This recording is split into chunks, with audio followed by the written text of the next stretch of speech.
بسم الله الرحمن الرحيم. الحمد لله رب العالمين، والصلاة والسلام على رسوله الأمين سيدنا ونبينا ومولانا محمد وعلى آله وأصحابه والتابعين ومن تبعهم بإحسان إلى يوم الدين. بینندگان محترم، عرض ادب و سلام دارم. السلام علیکم و رحمت الله و برکاته. با برنامه فتاوا با شما هستم که در این برنامه به سوالات رسیده شده پاسخ داده خواهد شد و اگر بینندگان عزیز ما سوالات شرعی داشته باشن میتونن با ایمیل هایی که زیرنویس خواهد شد ان شاء الله پیامشون ارسال بدارن تا در برنامه‌های بعدی ما در خدمتشون باشیم. اولین سوالی که با توفیق الهی برنامه‌مون رو ان شاء الله باش آغاز خواهیم کرد اینه که برادر میفرمایند درسته که اگر کسی بخواد طلاق بده بایستی صبر کنه تا اینکه عادات ماهیانه برای خانمش پیش بیاد و بعد طلاق بده و طلاق واقع میشه. آیا این مقوله یا این گفته درست هست یا نه؟ خب همین که براتون سوال پیش اومده یا اینکه چیزی شنیدید در این باره، یعنی معناش اینه که بعضی از حالات که طلاق واقع میشه درش شاید طلاقش درست نباشه یا یک عمل غیر شرعی باشه که انسان حالا براش بگیم که مخالفت شرع کرده و گناه برش محسوب بشه. اینجاست که علما طلاق رو از دیدگاه حکمش که این طلاق صحیح هست یا نه اینکه واقع شده باشه یا نه، آیا این شرعی هست که انسان گناه نداره یا اینکه نه، به دو گونه تقسیمش کردن.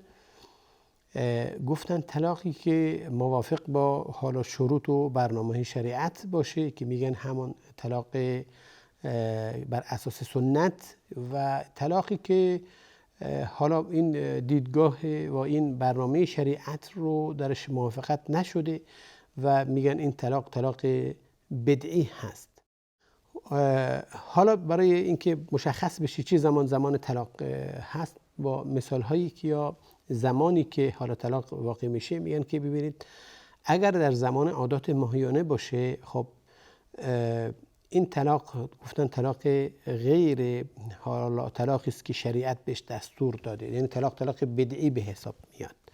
یا زمانی که انسان حالا در همون ایامی که همخوابی میکنه داره همخوابی کرده باش، میخواد در همون ایام هم چیه میخواد طلاقش بده، این زمان باز زمان چیست؟ زمانی است که میگه این طلاق بدعی هست.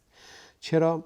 زیرا که خب منظور از طلاق که واقع میشه وقتی که میخواد فراق حاصل بشه، نتیجهش اینه که طبعا میبایستی اون خانم براءت رحم پیدا کنه تا اینکه حالا اگه بخواد مستقبلا ازدواج کنه بتونه، و این مدت رو میبایستی حساب کنه که مدتی که احتمال میبره انسان حالا ایشون بچه دار باشن یا در رحم چیزی باشه به هر حال مشخص بشه.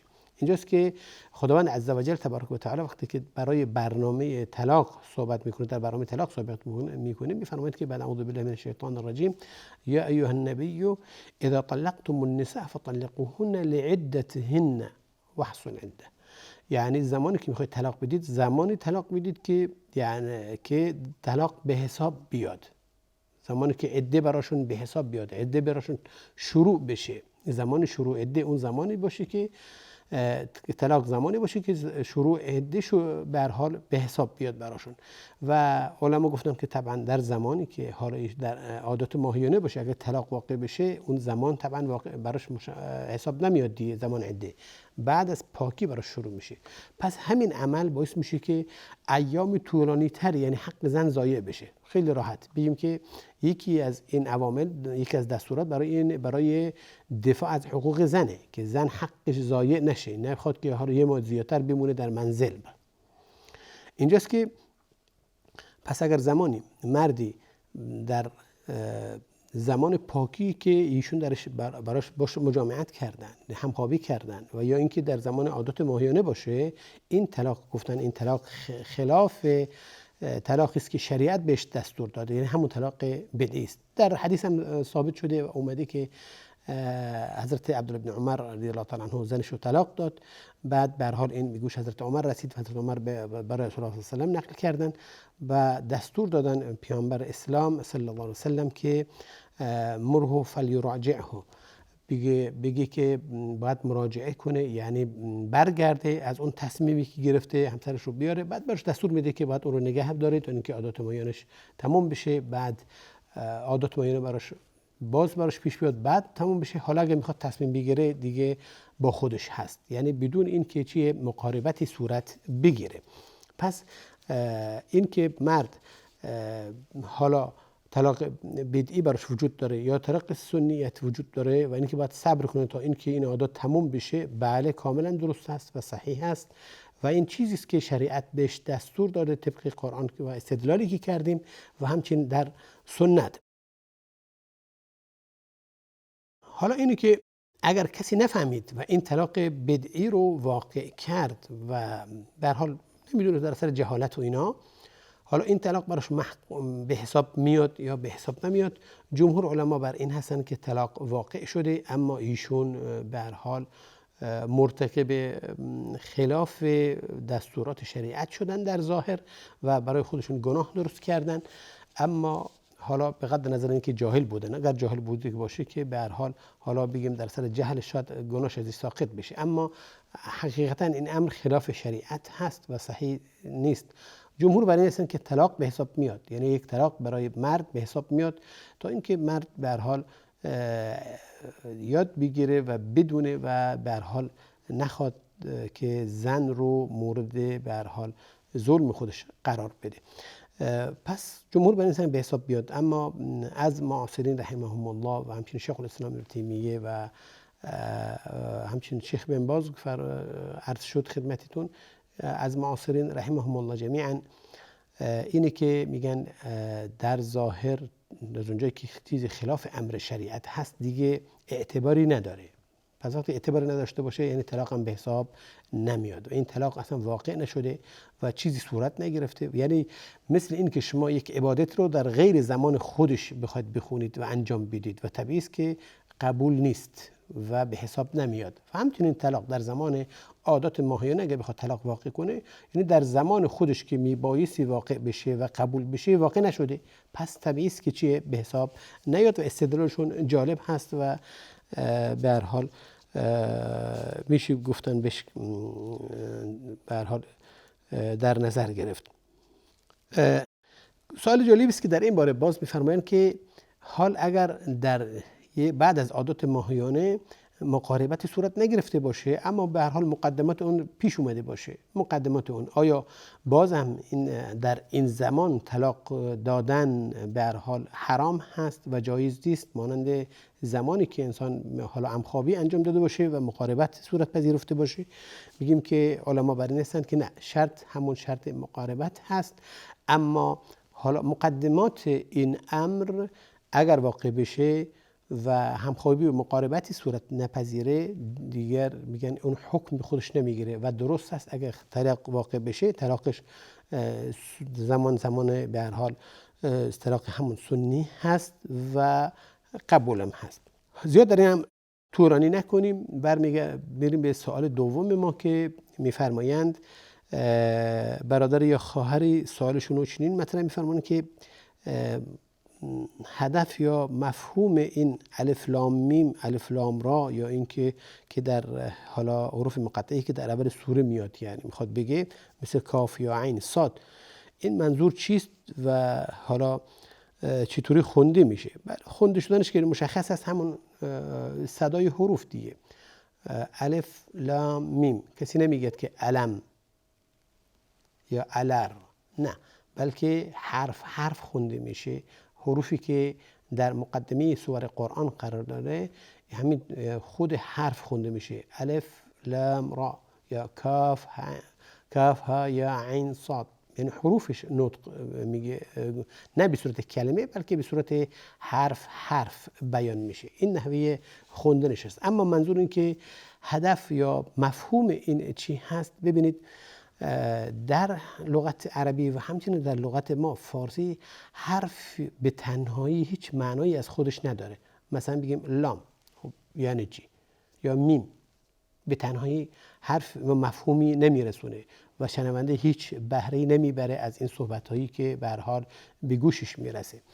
و اینجاست که برای اینکه یک هدفی رسونده بشه و یک به هر حال شنونده بفهمه از مقصد من و شما، ترکیبی از حروف به عنوان یک کلمه ما اون رو به هر حال بیان میکنیم تا اینکه منظور ما و هدف ما براش مشخص بشه.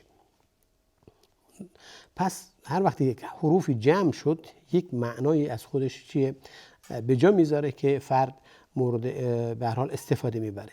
پس حرف به تنهایی هیچ مفهومی نداره و نمیشه ازش برداشت چیزی کرد. اینجاست که تمام مفسرین ما مفسرین ما در تفاسیرشون وقتی که میرسن به این حرف این رو میگن که الله اعلم بمراده، خداوند داناتر است از هدف از کاربرد این حروف در اول سور. هرچند که بعضی از علما و بعضی از صحابه کرام رضی الله تعالی عنهم اجمعین و از بزرگان حالا تفسیرهایی یا تعبیرهایی دارن یا به هر حال استنباطاتی دارن میگن، اما به هیچ عنوان به صورت قطعی نگفتن که منظور خداوند عزوجل از این حرف در اول این سور اینه. نه، معمولا حالا به خاطر همین در هر یک زمانی شاید به یک چیز جدید دست پیدا کنند و اینکه یک معجزه از معجزات الهی در قرآن پیدا بشه بگن که حالا این نمایانگر این هست یا نشانگر این هست. بعضی از علما گفتن که خب این منظور اینه که الف لام میم یعنی انا الله اعلم، مثلا من هستم الله داناتر، الف لام ریم را الرحیم، مثلا من هستم الله الرحمن یا رحیم. و به هر حال معانی رو که گفتن این حرف دلالت بر صفات الهی داره این رو بیان کردن.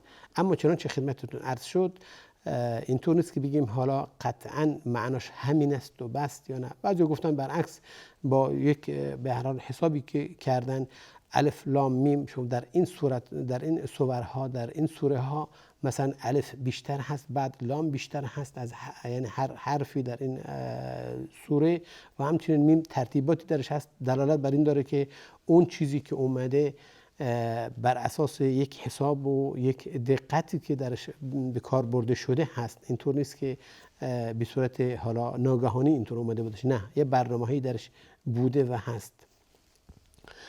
و اون چیزی که حالا برداشتی باز قشنگ بوده و گفتن، ببینید گفتن که قرآن از همون اول افرادهای مخاطب رو به مجادله به هر حال طلب کرده و به هر حال اون رو به میدان طلبیده، اما کسی نتونسته براش به هر حال غلبه کنه. اینجاست که مقدمتاً به گوش اونها زده که چی الف لام را همون حروفی که شما نطق میکنید ما از همین حروف به هر حال قرآن آوردیم. قل ان اجتمعت الانس والجن على ان یأتوا بمثل هذا القرآن لا یأتون بمثله ولو كان بعضهم لبعض ظهیرا. اگر همه انس و جن هم با هم جمع بشن که بتونن به مانند این قرآن براتون بیارن، هیچ وقت نمیتونن این کارو بکنن. و سوره های دیگه که در این باره اومده. ظاهرا ما یه میان برنامه داریم و بعد از میان برنامه انشاءالله برنامه رو ادامه خواهیم داد همین مبحث.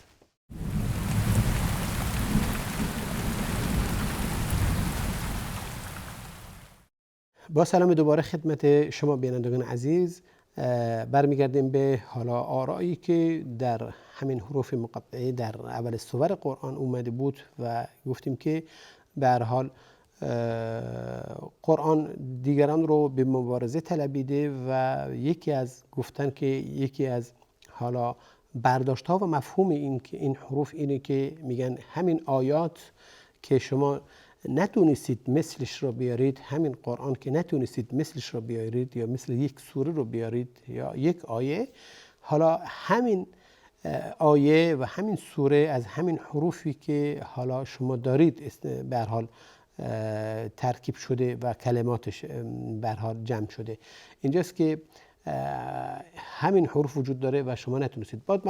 باز برداشت دیگری هست که گفتن و آن اینه که هیچ وقت در زمان قرآن و در قبل از قرآن عادت نبوده که وقتی یک سخنور میخواد صحبت کنه یا یک بیان کننده میخواد حالا چیزی ابلاغ کنه، شروع صحبتش با حروفی لا مفهوم باشه، مثل الف لام را. اینجاست که قرآن این عادت رو برای یک هدفی به هر حال حالا مقرر کرده و اون که اینها بر اون چیزی که خلاف اون چیزی که عادت دارن توجه کنند. ببینید وقتی انسان یک حرکت خلاف عادتی رو مشاهده کنه بهش توجه میکنه دیگه. اینجاست که وقتی که حالا میشنیدن الف لام میم، خب توجه میکنن یعنی چی، خب فکرشون رو جمع میکردن، میخوان بفهمن این چی داره میگه. اینجاست که اونها رو یعنی هدایت میکرد برای شنیدن به قرآن و تدبر و تفکر کردنش در آیه. پس یک وسیله بوده برای جذب سماع شنوندگان، در خصوصا در اون زمانی که به هر حال اونها عرب بودند و میخواستن اونها رو به هر حال به چالش بکشه و اینکه بیاناتش رو براشون اظهار کنه. پس یکی از اهدافش معذرت میخوام، این یکی از اهداف رو گفتن که این هست. بازم به هر حال این برداشته و میشه گفت که حالا برداشت خوبی است. علی کل حال اما اون چیزی که باز ان شاءالله عرض میشه، به هیچ عنوان نمیشه گفت که حالا مفهوم اصلش یا معنیش یا اینکه هدف خداوند عزوجل فقط این بوده باشه. نه، میگیم والله اعلم به مرادیه، در این باره خداوند داناتره. اگر کسی مشغول قرآن خوندن باشه، یعنی با موبایل و به آیه سجده برسه، آیا حتما بیبایست سجده کنه؟ خب اگر وضو نداشته باشه چطور؟ میدونیم که در سجده تلاوت وجود داره، حالا 15 اماکن قرآن سجده هست که حالا قرآن خونده میشه و معناش دستور به سجده هست و علما گفتن که بهتر هست سجده بشه، سجده کرد و تا به هر حال دستور ظاهر رو انسان به جا آورده باشه. اما اینطور نیست که بگیم حتما. وقتی کلمه حتما به کار برده شد یعنی لزوما واجب هست، یعنی ضرورت ایجاب میکنه که انسان سجده کنه، در صورتی که علما بر این هستن که حکم آن سنت هست و مستحب هست، نه واجب.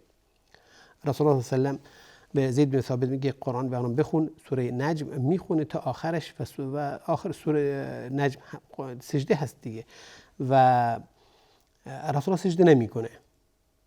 خب معنیش اینه که چیه؟ مستحبه، انسان میخواد سجده بکنه، نمیخواد سجده نمیکنه.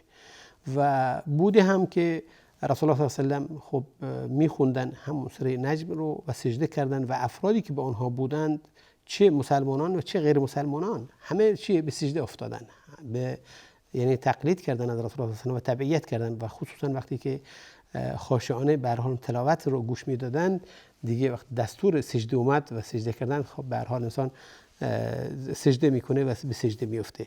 همین امر دلالت بر این داره که پس سجده هست، مستحب هست و انجام دادنش واجب نیست. پس نبایست بگیم که حالا آیا واجب هست. نه، حتی علما گفتن که اگر در اون لحظه هم انسان، فقها بر این هستن که اگر در اون لحظه سجده نکرد میتونه بعد از قرائتش اون سجده را به جا بیاره، یعنی عمل استحباب انجام داده و هرچند مکانش موقع خوندن هست. و این حتی در نماز هم که شما بخونید، اگر سوره بخونید، مثلا سوره اقرا خوندید، آخر سوره اقرا سجده هست، واسجد واقترب، خب امام هستین میتونید برید سجده کنید تا اینکه به هر حال مردم یاد بگیرن. هرچند در نماز گفتن که حالا زیاد انسان سوره سجده رو نخونه تا اینکه مردم به هر حال در تشویش نیفتن، اما لازمه که تذکر داده بشه تا اینکه مردم یاد بگیرن و بدونن که حالا سجده تلاوتی هم هست و میشه در نماز هم سجده کرد و اختیاری هست. علی کل حال همون استحبابش رو ثابت بشه، انسان میخونه، بعضی موقع سجده میره و بعضی موقع سجده نمیره تا اینکه مشخص بشه و بیان بشه. در مسئله‌ای که بازشون فرمودن، گفته خب همه وضو ندارند.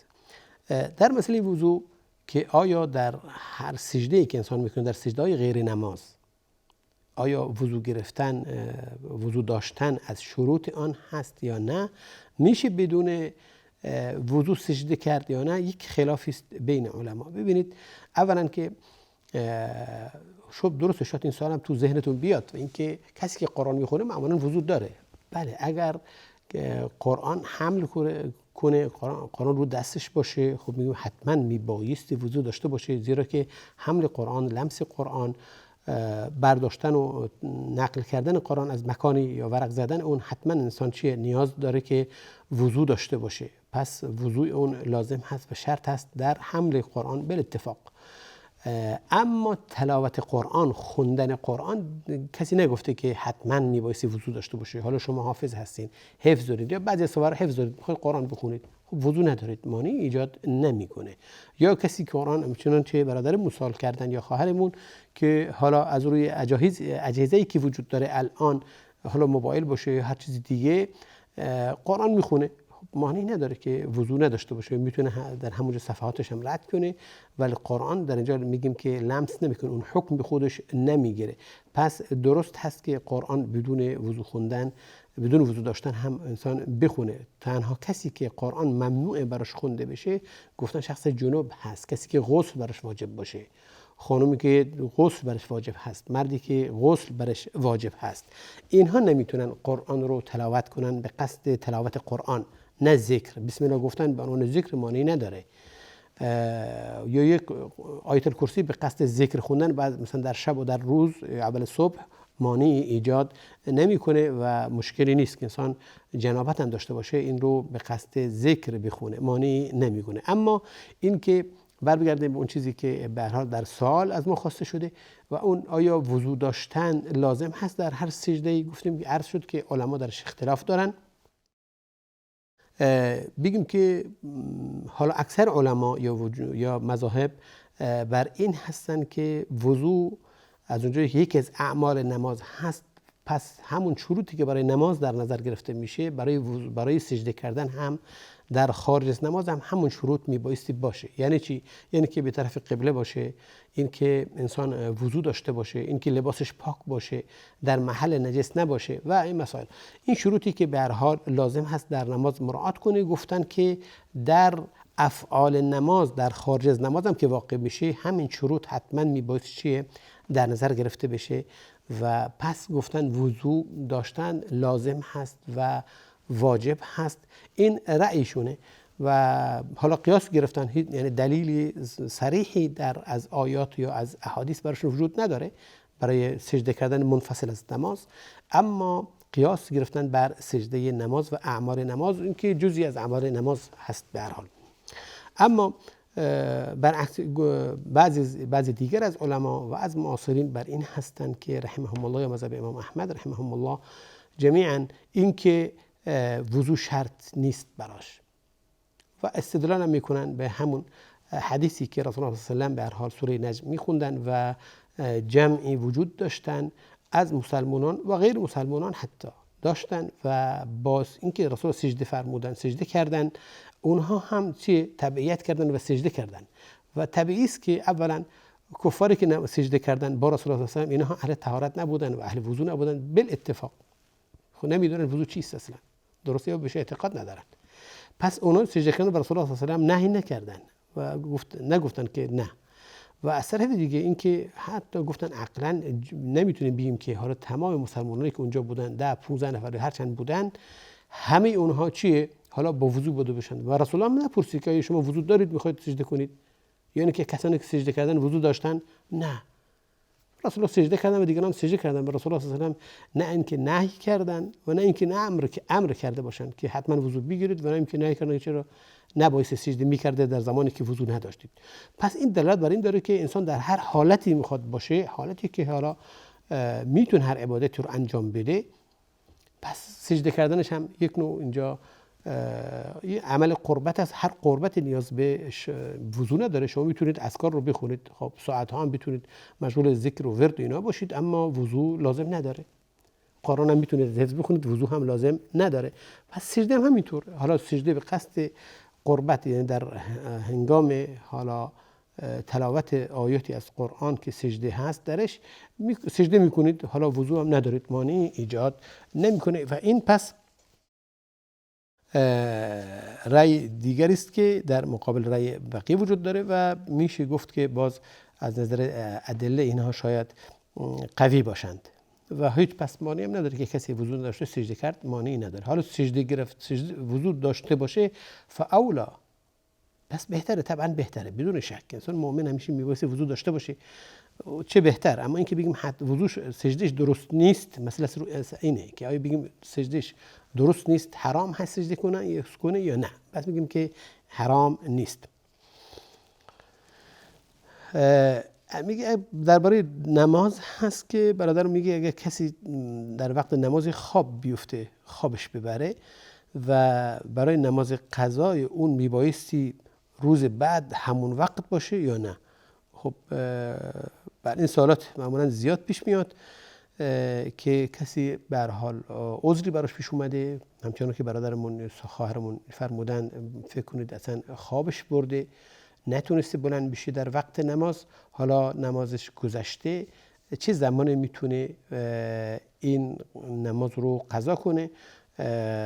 در اصل میدونید که خواب خودش از عذر به حساب میاد که شریعت این رو به هر حال در نظر گرفته و کسی که به علت خواب نماز ازش بگذره فوت بشه براش حالا گناه براش محسوب نمیشه، زیرا که حالا این سعی خودش کرده، اینم دست خود انسان نیست، حالا خستگی و خیلی مسائل دیگه روش تأثیر میذاره و به هر حال یک وقت نماز گذرانده با بینمازی که معمولا حالا در وعی خودش نبوده، یعنی مسلط به خودش نبوده، دیگه خواب بوده به هر حال.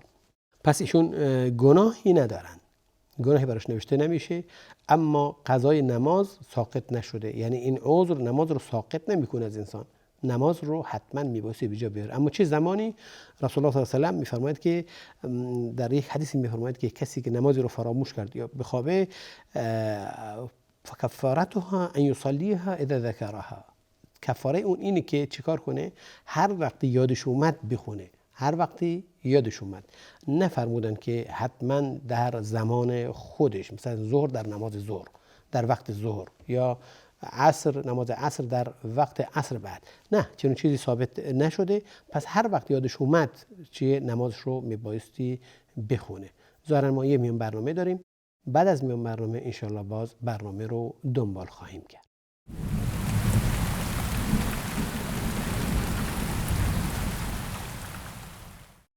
با سلام دوباره خدمت شما بینندگان عزیز و محترم.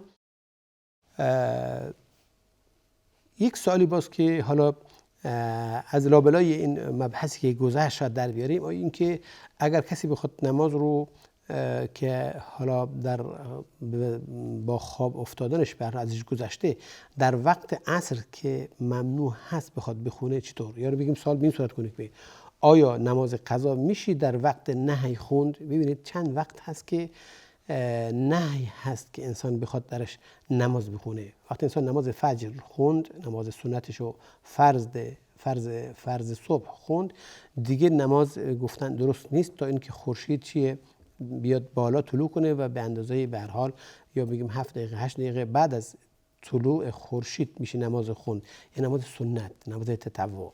همچنین بعد از در هنگام زوال و همچنین بعد از نماز عصر تا غروب باز انسان نمیتونه هر نمازی رو بخونه یا نماز تطوع بخونه. وقتهایی است که نهی شد درش نماز بخونه. اما نماز چی؟ نماز تطوع، نمازی که بلا سبب باشه، یعنی نمازی که سبب داشته باشه شما میتونید بخونید. پس میخوایم بگیم که اگر کسی بخواد نماز ظهرش که حالا خواب افتاده، اگر نماز عصر بخونه، بعد از نماز عصرش میتونه نمازش به هر حال بخونه، قضاشو بخونه، میگیم بله. حتی در وقتی که نهی شده هم میتونن نماز این قضا رو حتما به جا بیارن. بنابراین به همون دلیلیه که رسول الله فرمودن هر وقت یادش اومد بخونه. بله. سوال بعدی ما این که آیا درست است که کسی که روزه داشته و فوت کنه باید به جاش روزه گرفت؟ به این عمومی نیست، البته وجود داره همچون چیزی، اما این که به صورت عام باشه نه. ببینید آیا درست است که هر کسی روزه باشه به جاش روزه گرفت؟ این که جایز هست و صحیح هست به جای کسی که حالا روزه فرضی داره فوت کرده به جاش روزه بگیرن، اما هر روزه فرضی نیست که حالا اقربا دوستان مکلف باشن که به جاش روزه بگیرن، یعنی که اینو بطلبه که به جاش روزه بگیرن. ببینید صور مختلفی داره، اشکال گوناگونی داره.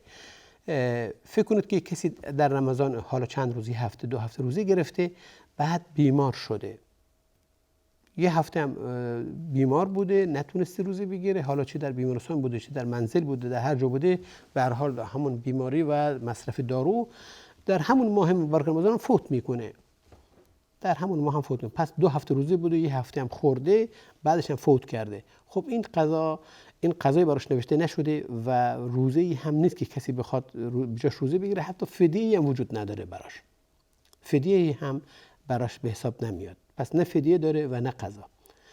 کسی باز همانند این فکر کنه همین آقا به هر حال 2 هفته روزه رفته، 2 هفته دیگر کلا دارو مصرف میکرده و داروهاش هم براش تجویز شده حتی برای 1 ماه بعد از رمضان که بیایستی مرتب فکر کنید هر 4 ساعت یا هر 6 ساعتی را داروها مصرف کنه، فرصت این که روزه بگیره نداره و نتونسته روزه بگیره اصلا. باز میبینید که فکر کنید بعد از رمضان فوت میکنه، قبل از که داروهاش به اتمام برسه یا اون زمان علاجش تمام بشه فوت میکنه. همانند اول که فرصت پیدا نکرده برای روزه گرفتن، اینجا هم چه این آقا هم هیچ فرصتی براش مهیا نشده، پس نه روزه‌ای براش مترتب هست که کسی بهش روزه بگیره و نه هم فدیه‌ای وجود داره که بجاش فدیه بدن. این به این صورت هست. حال فکر کنید که اما اگر کسی حالا چند روز از رمضان نتونسته روزه بگیره، حالا سفر بود یا بیمار بود یا همین شخص اصلا که مثال زدیم چند هفته روزه رفتن، 1 هفته کلا روزه نرفتن، دارو مصرف میکردن تا بعد از رمضان، اما بعد از رمضان حالش به جا اومده و اما گفته خب حالا صبر میکنیم دیگه، فعلا من مریض بودم روزه نمیگیرم تا ببینم 1 ماه 2 ماه بعد. خب صبر کنید، میخواد در زمستون فکر کنید که روزه کوتاه‌تر باشه، بخواد روزه قضاشو بگیره، حالا دیگه عجل مهلتش نمیده و فوت میکنه، روزه هم مونده براش. اینجا بله این دیگه قضا براش لازم هست، لازم بوده، وقت براش فرصت براش پیش اومده اما به تأخیر انداخته، پس روزه براش هست. اینجا روزه فلیصم عنه ولیه اینجا میشه که رسول الله صلی الله علیه و آله میفرمایند که پس کسی که روزه داشته باشه، خب من مات علیه الصیام صام عنه ولیه، که خویشاوندانش نزدیکانش چیه به جاش روزه بگیرن. اینجا مستحب، واجب نیست برای کسی که بگیم حتما واجب هست که براش، نه، برای اینکه حالا یک براءت ذمه بشه اون میت ما و حالا مسئولیتش کم باشه اومده و در شریعت، هرچند که عبادات های بدنی معمولا جایگزین نداره، فنباید که منتظر باشیم که کسی به جای براش انجام بده، انسان باید خودش انجام بده، اما شریعت در بعضی از مواقع برای اینکه کمکی کرده باشه چیکار کنه؟ اجازه داده. مثل حج بدل عرض شد سابقا در برنامه‌های قبلا و همچنین روزه گرفتن یا زکات دادن، کسی که حالا زکاتی داشته و مهیا کرده، برنامه‌ریزی کرده، براش فوت کرده، حالا به جاش زکاتشو میدن. پس اینجا میگیم که میشه به جاش روزه گرفت. حالا علما اتفاق ندارند که به جاش روزه بگیرن، گفتن که فدیه میدن، بعضی گفتن فدیه میدن، بعضی گفتن روزه، اما روزه گرفتن بنا به حدیثی که هست و دستور داده پس بهتر هست که انسان به جاش چیه روزه بگیره. اگر قرار شده فدیه بده، هم فدیه برای در مقابل هر روز یه وعده غذا برای کسی که به هر حال بخواد فدیه بدن، همانند پیرمرد و پیرزنی که نتونن روزه بگیرن. پس اینطور نیست که بگیم حالا هر کسی در هر زمانی فوت کنه بگیم حتما بایستی بجاش روزه گرفت و باید روزه رفت، نه. پس حالاتش چیه؟ فرق میکنه، چون که خدمتتون عرض شد. اگر سوال بعدی ما میگه که اگر به علت بیماری کرونا وضو گرفتن مشکل باشه، آیا با تیمم میتونیم تمام نمازهای که حالا هست، یعنی با یک تیمم نمازها خوند جمع کرد. اگر توضیح بدید ممنون میشم. بله. خب ببینید، نه تنها بیماری کرونا، هر بیماری که شما نتونید درش حالا وضو بگیرید، خب میتونید به اصل دوم برگردید، یعنی تیمم کنید. تیمم جایگزین یا قائم مقام وضو هست در صرف آب. وقتی که انسان نتونه آب رو مصرف کنه، برمیگرده به تیمم که همون به هر حال ضربه زدن هست، دست زدن هست به حالا هر وسیله که گرد داشته باشه، فرش باشه، هر چیز دیگه، و تیمم کرد. برای یک ضربه برای صورت و دستان، یا اینی که دو ضرب باشه، یک ضرب برای صورت و یک ضرب برای دست ها. حالا دست تا آرنج باشه یا تا همین مچ دست باشه، هر دو اینا هم روایت هست و علما به هر حال رأی دادن. پس تیمم خودش یک اصل هست که در زمان نتوانستن یا دست نیافتن به آب به هر نحوی که میخواد باشه، انسان میتونه چیکار کنه؟ تیمم کنه. اما اینکه با این تیممی که انجام دادید بدون اینکه انسان وضوش باطل بشه، میتونه تمام نمازهایی که حالا براش پیش میاد، فکر کنید حالا قبل از مغرب رفته وضو بگیره یا نبوده، یا اینکه اذان مغرب داده طبعا بعد تیمم کرده، حالا میتونه تا نماز عشا با این تیمم که وضوش باطل نشده نماز عشاش هم بخونه یا نه. این خلاف است بین علما و فقها. جمهور علما بر این هستند که هر تیمم برای یک فرض وضو باطل شده باشه یا نشده باشه، به هر حال هر تیمم یک فرض، زیرا که اصل این هست که انسان هر نماز رو با یک وضو بخونه. یک نماز با یک وضو، نماز فرض یعنی نماز سنت، زیرا که قرآن میفرماید که اذا قمتم الى الصلاه فاغسلوا وجوهکم و ایدیکم الى الآیه، یعنی اینکه وقتی شما برخاستین، هر وقت نیت کردید که نمازی بخونید، نماز فرض بخونید، پس باید وضو بگیرید. اصل آیه اینو میرسونه که هر نماز میبایستی وضوی خاص خودش باشه. اما در سنت ثابت شده که رسول الله صلی الله علیه و سلم که شارح و تشریح کننده هست و آیات رو شرح میکنه و عملا یا به هر حال قولا توضیح میدن احادیث و احکام و اینا، بیانات قرآنی، اینجاست که رسول الله در فتح مکه با یک وضو چند نماز رو خوندن. مشغول بودن دیگه، وضو گرفتن، به هر حال نماز خوندن، بعد مشغول به وعظ و ارشاد و اینا بودن و نماز بعد با همون وضو نماز خوندن، بعد نماز بعدش و ازش سوال شد یا رسول الله امروز خلاف عادت شما با یک وضو تمام نماز خوندید؟ فرمودن بله. این عمدن برای بیان جوازش این کار کردم که یعنی جایز هست. پس وضو گفتن که وضو گرفتن ساقط شدین که برای هر نماز یک وضو باشه، با یک وضو میشه تمام نمازهای فرض رو خوند، مانعی نداره اگر وضوی انسان باطل نشده باشه. اما تیمم ثابت نشده چون چیزی، پس بر اصل خودش باقی مونده، یعنی اینکه هر واجبی یک تیمم خاص خودش داره.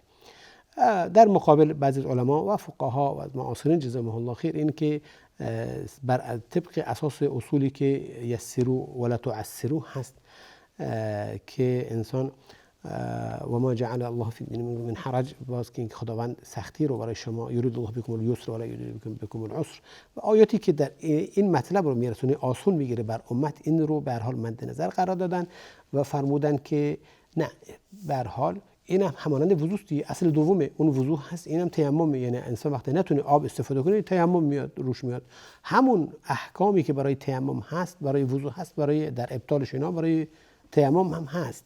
پس زمانی که ما اجازه داریم با یک وضو چند نماز بخونیم، با تیمم همینطور پس میشه و هیچ دلیلی وجود نداره که بگیم حالا تیمم نمیشود چند فرض باش خوند. پس اجازه هست و این امر رو برای امت سهل کردن و اجازه دادن که با یک تیمم میشه چند فرض خوند و این اجازه بعضی است و همچنین مذهب حنابلة رحمهم الله جمیعا.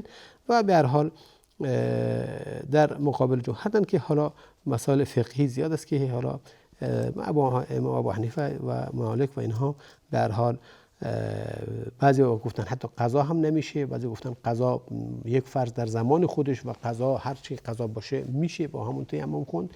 ولی به هر حال بگیم که با تیمم میشود چند فرض خوند و هیچ مشکلی هم نیست به توفیق الهی. آیا بعد از وضو می شود انسان دستهای خودش رو خشک کنه؟ بله می شود، چرا نه؟ انسان وقتی که وضو گرفته باشه میخواد لباس بپوشه، تا اینکه لباسش خیس نشه میخواد دستشو خشک کنه، صورتشو خشک کنه.